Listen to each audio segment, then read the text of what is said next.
Hi everyone, my name is Suzanne and I'm a Chinese metaphysics master in Hong Kong.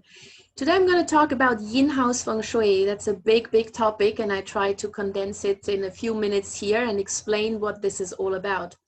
So in today's context, most of us have heard of the concept of Feng Shui, but we usually associate it with your home, with your office, with your facing direction, with your sleeping direction, these kind of things.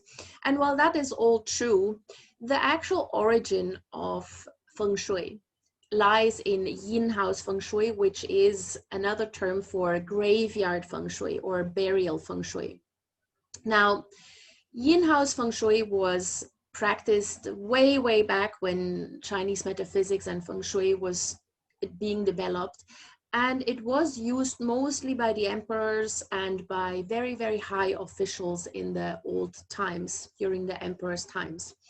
And a lot of people are quite unclear about why anyone would bother to even arrange their gravesite according to Feng Shui principles, because obviously there's no kitchen, there's no bedroom, there's no main door, so what's the point?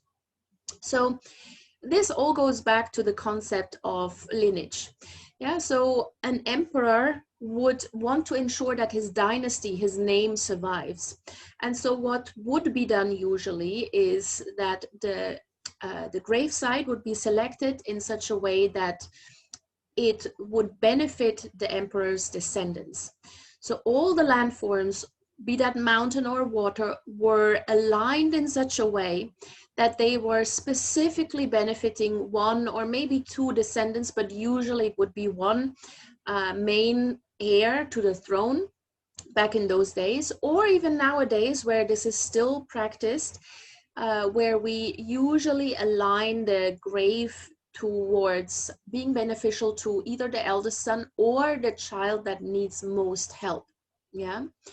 Now, in a modern context, this is actually a sign of duty and responsibility that goes beyond one's death. You are responsible for the well-being of your children and your descendants even beyond death.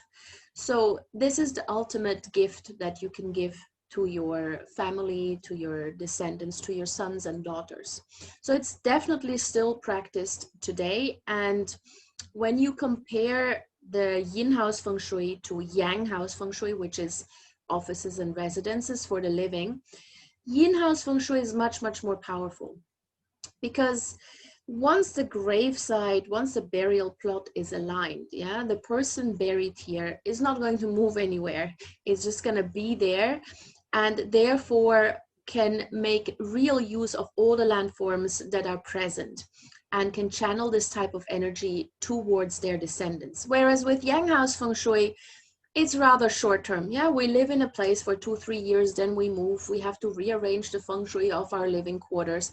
So it changes every few years, whereas with Yin House Feng Shui, it does not change. So it is considered much more powerful. And that is why a lot of people spend a lot of money to find the best burial plot and then actually be able to keep that burial plot for 100 years or 200 years. That's a big business. And there are particular cemeteries all over Asia that cater to these types of, or to this type of clientele. So Yin House Feng Shui, when practiced together with Yang House Feng Shui, so basically you've got your father or your mother buried according to Yin House Feng Shui principles, and then you live in a property that is also arranged according to Yang House Feng Shui principles.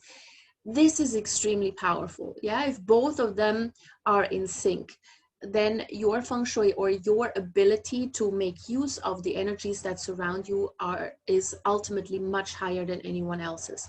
So this is really quite important. It is very important in Asia, and therefore it is an important and integral part of planning for one's departure.